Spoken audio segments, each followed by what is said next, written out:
បាទសួស្តីបងប្អូននៅក្នុងបណ្ដាញសង្គមទាំងអស់គ្នាបាទលោកគ្រូអ្នកគ្រូរៀមសបនទាំងអស់ជាទីគោរពជាទីរាប់អានថ្ងៃនេះគឺខ្ញុំមានប្រភេទរបស់ដែលខ្ញុំចងធ្វើជាបន្តោងបងប្អូនណាចងធ្វើជាបន្តោងទុកដាក់បញ្ចូលនៅក្នុងខ្សែកបងប្អូនណាបាទហើយក៏ឆ្លៀតយកមកដាក់ថតចែកជូនដល់បងប្អូនទស្សនានៅក្នុងបណ្ដាញសង្គមបងប្អូនណាបាទនេះគឺជាប្រភេទចង្កូមខ្លារដ្ឋិនបងប្អូនណាបាទចង្កូមខ្លារដ្ឋិនដែលខ្ញុំផុសពីថ្ងៃមុនបងប្អូនណាដែលខ្ញុំផុសពីថ្ងៃមុននោះបាទឥឡូវនេះគឺខ្ញុំចងធ្វើបែបនេះបាទសម្រាប់យកដាក់នៅក្នុងបន្តោងខ្សែករបស់ខ្ញុំតែម្ដងបងប្អូនណាបាទហើយក៏ឆ្លៀតដាក់ថតចែកជូនដល់បងប្អូនទស្សនានៅក្នុងបណ្ដាញសង្គមបាទនេះគឺជាចង្កូមខ្លារដ្ឋិនបងប្អូនណាបាទកូនខ្លារដ្ឋិនបានសេចក្តីថាកូនតូចដែរទេបងប្អូនណាកូនមិនធំប្រហែលទេបាទសិនជាគេយើងគិតវិញវាប្រហែលជាប្រព័ន្ធផ្លូវអីហ្នឹងបងប្អូនណាបាទប្រហែលជាប្រព័ន្ធផ្លូវអីហ្នឹងបាទចង្កូមខ្លារដ្ឋិនបាទដោយសារចង្កូមគាត់ក៏តូចដែរបងប្អូនណាបាទនេះគឺចង្កូមគាត់បាទចង្កូមខ្លារដ្ឋិននិងថ្កៀមខ្លារដ្ឋិនបងប្អូនណាបាទយើងចងធ្វើជាຂະຫນាតបន្តោងតែប្រភេទនៃចង្កូមខ្លាឬក៏ថ្កៀមខ្លានេះបងប្អូនណាมันគិតថាតូចឬក៏ធំទេ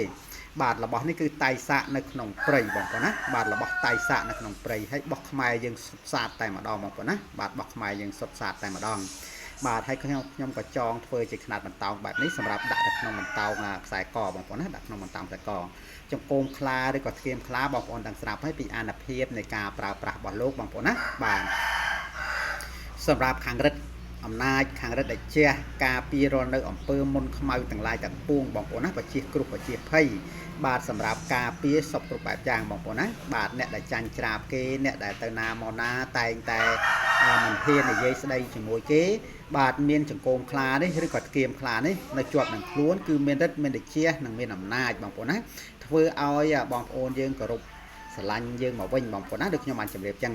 បាទនេះគឺជាប្រភេទនៃចង្កូមខ្លារដ្ឋិនបងប្អូនណាបាទតែជាចង្កូមកូនខ្លាទេបងប្អូនណាកូនខ្លាទេអញ្ចឹងមិនគិតថាកូនឬក៏មេធំនោះទេបងប្អូនណាឈ្មោះថាខ្លាគឺយើងខ្លាចបាត់ទៅហើយខាងរិទ្ធខាងតជាខាងអំណាចបងប្អូនណាបាទនេះគឺជាចង្កូមខ្លារដ្ឋិនបងប្អូនណាបាទចង្កូមខ្លារដ្ឋិនបាទនេះគឺមួយឈុតតែម្ដងគឺខ្ញុំចងបែបនេះបាទទុកធ្វើជាຂະຫນាតបន្តោងបងប្អូនណាទុកធ្វើជាຂະຫນាតបន្តោងនេះឃើញទេយើងដាក់ប្រពាក់បញ្ចូលជាមួយនឹងខ្សែកយើងទៅទុកតាណាមកណាយកប្រលប់បងប្អូនណាបាទទុកតាណាមកណាយកប្រលប់យើងនេះគឺបែបធម្មជាតិខ្ញុំធ្វើបែបធម្មជាតិមិនបានដកមិនបានអីនោះទេបងប្អូនណាយើងគ្រាន់តែរុំចឹងទៅយើងចងបែបហ្នឹងចឹងទៅធ្វើជាຂະຫນាតបន្តោងស្អាតមួយយ៉ាងដែរបងប្អូនណាបាទគឺស្អាតមួយយ៉ាងដែរបាទគឺចង្កូមខ្លារដ្ឋិនបងប្អូនណាបាទចង្កូមខ្លារដ្ឋិនបាទសម្រាប់ការពារនិងរិទ្ធអជានិងរិទ្ធអំណាចបងប្អូនណាបាទចង្កូមក៏មិនធម្មតាដែរបងប្អូនណាចង្កូមក៏មិនធម្មតាដែរបាទចឹងបានទាំងការពារបានទាំងទៅណាសុខសบายសុខស្រួលបងប្អូនណាបាទមិនមែនជួបបញ្ហាបាទឈ្នះនៅអស់មារសត្រូវគេថាឈ្នះនៅអស់មារសត្រូវទាំងឡាយទាំងពួងបងប្អូនណាបាទសម្រាប់ការពារប្រភេទនៃអង្គគមខ្លាតៃសាបងប្អូនណាបាទការពារបានទាំងសឹកសង្គ្រាមទៀតបងប្អូនណាបាទបងប្អូននឹងស្រាប់ហើយពីព្រោះថារបស់នេះគឺរបស់តៃសាហើយរបស់ខ្មែរយើងសុទ្ធសាធមិនមែននាំចូលមិនមែនយកមកពីណានោះទេបងប្អូនណាហើយកម្របានជួបកម្របានឃើញណាហើយពិតជាតៃសាពិតប្រកបយើង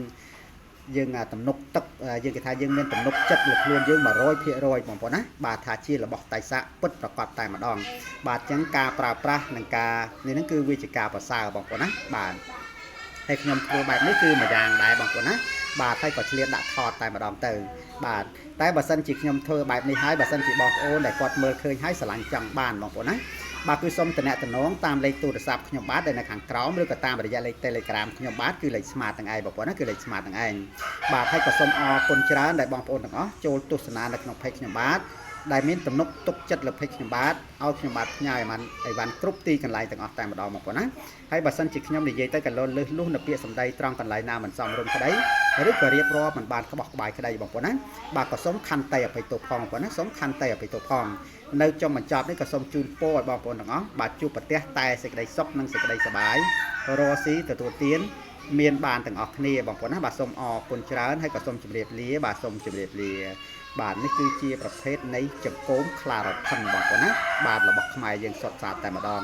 បាទយើងធ្វើបែបហ្នឹងគឺស្រួលដាក់បន្តោងបងប្អូនណាបាទគឺខ្ញុំប្រហែលជាដាក់នៅក្នុងបន្តោងខ្សែករបស់ខ្ញុំបើសិនជាអត់មានបងប្អូនដែលគាត់មាននិស្ស័យបងប្អូនណាបាទ ពិសេសតែម្ដងបងប្អូនណាបាទ